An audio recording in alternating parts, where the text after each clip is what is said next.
కొన్ని లక్షల మంది మరణాల్ని అరికట్టారంటే అందుకు బకింగ్హామ్ కెనాలే ప్రధాన కారణం. 1880 నుంచి 1940 వరకు మద్రాసు, కాకినాడ మధ్య ఎంతో గొప్ప రవాణా వ్యవస్థగా పనిచేసింది ఈ కెనాల్. నెల్లూరు, ప్రకాశం, గుంటూరు, కృష్ణా, ఉభయ గోదావరి జిల్లా ప్రజల జీవన విధానం మొత్తం ఈ బకింగ్హామ్ కాలువతో ముడిపడి ఉండేది అంటే అతిశయోక్తి కాదు.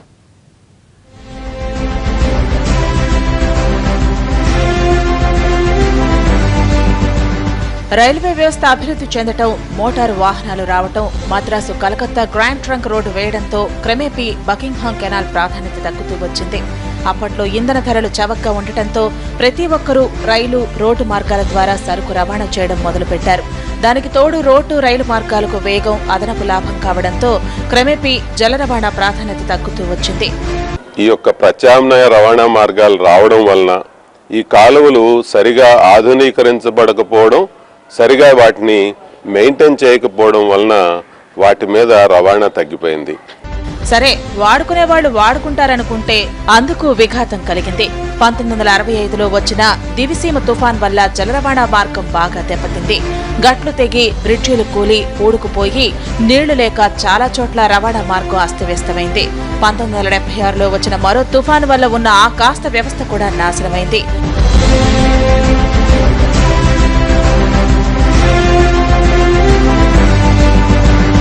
గోదావరి, కృష్ణా కాలువల్లో ఈ రవాణా వ్యవస్థ 1980 వరకు సాగిందనే చెప్పాలి. అయితే ఇది నామమాత్రమనే చెప్పాలి. ఇసుక, ఉప్పు, వెదురు, కలప రవాణాకు మాత్రమే ఉపయోగించేవాళ్లు. తర్వాతి కాలంలో అది కూడా లేకుండా పోయింది.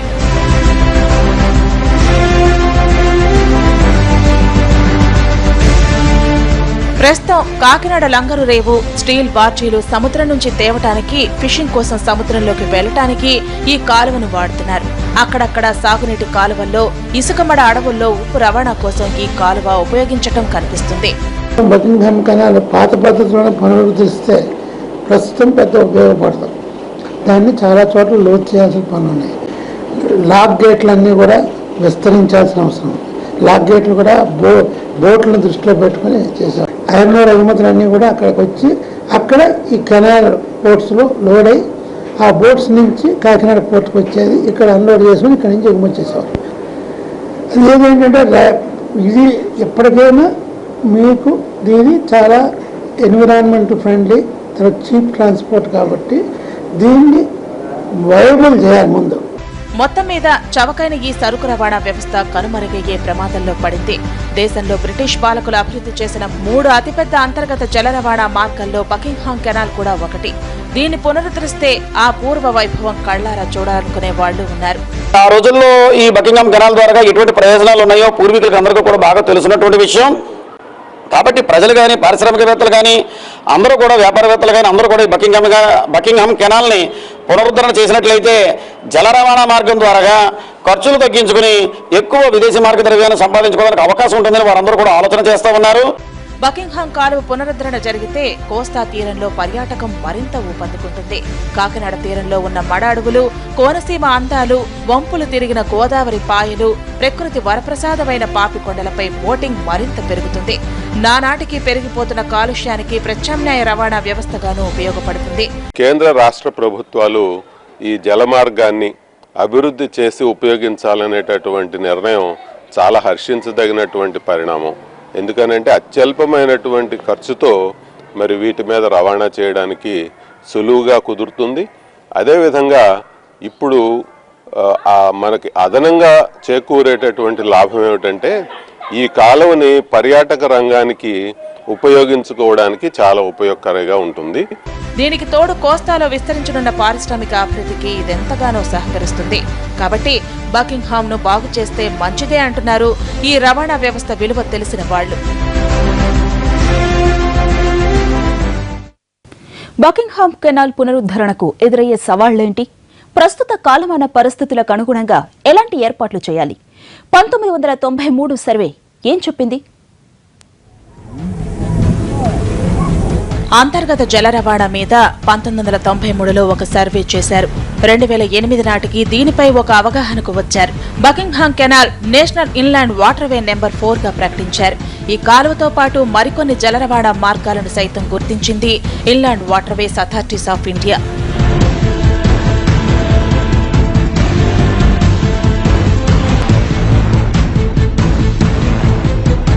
2011 ఏప్రిల్ 23లో మద్రాస్ నేషనల్ మారిటైమ్ ఫౌండేషన్ మార్గ సంస్థ ఆధ్వర్యంలో ఒక వర్క్ షాప్ జరిగింది. ఇందులో జల రవాణా మార్గం పునరుద్ధరణ, ఎదురయ్యే సవాళ్లు, ఇతర సమస్యలపై చర్చ జరిగింది. కొత్త ప్రతిపాదిత జాతీయ అంతర్గత జల రవాణా మార్గం పొడవు 1028 కిలోమీటర్లుగా గుర్తించారు. మొదట భద్రాచలం రాజమండ్రి, కాకినాడ రాజమండ్రి, రాజమండ్రి ఏలూరు 295 కిలోమీటర్లు, తర్వాత పెదగంజాం, ఎన్నూరు సౌత్, ముత్తుకాడు, మరక్కాణం పాండిచేరి 398 కిలోమీటర్లుగా నిర్ధారణ చేశారు. మూడవ దశలో కృష్ణానదిపై వజీరాబాద్, విజయవాడ, ఏలూరు, విజయవాడ పెదగంజాం 335 కిలోమీటర్లుగా గుర్తించారు.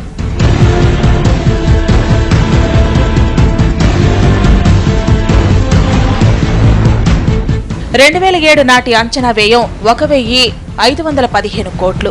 ఇది ఏటా 7% పెరుగుతోంది.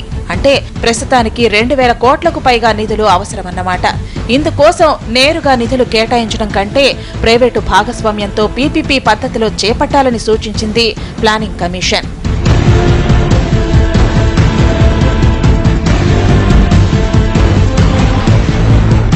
కృష్ణా, గోదావరి పరివాహక ప్రాంతాల్లో సాగునీటి కోసం కాలువలు ఉండటంతో కెనాల్ లోతు వెడల్పు చేస్తే సరిపోతుందని గుర్తించారు.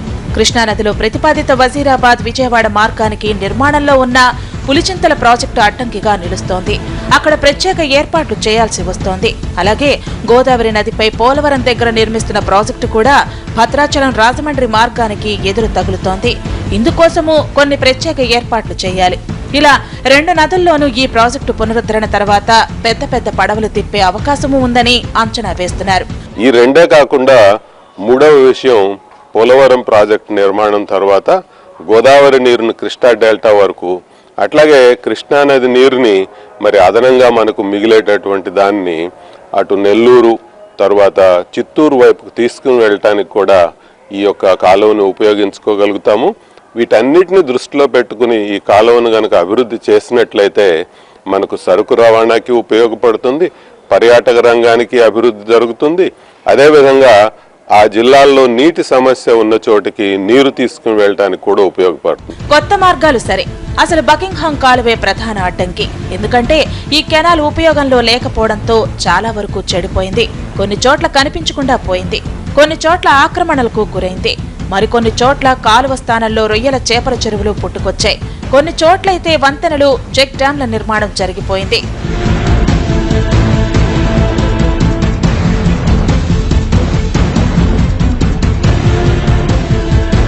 ఇక చెన్నైలో అయితే 50 కిలోమీటర్ల మేర పరిస్థితి దారుణంగా ఉందని చెప్పక తప్పదు. The Chennai mass rapid transport system కి చెందిన నిర్మాణాలు చాలా వరకు ఈ కాలువలోనే ఉన్నాయి. వీటిని ఇప్పుడు మార్చడం సాధ్యమయ్యే పని కాదని అంటున్నారు. North Chennai thermal power station, greater Chennai water and sewerage port కలిసి వ్యర్థాలను సముద్రానికి చేర్చే ఛానల్ గా బకింగ్హామ్ కెనాల్ ను వాడుతున్నారు.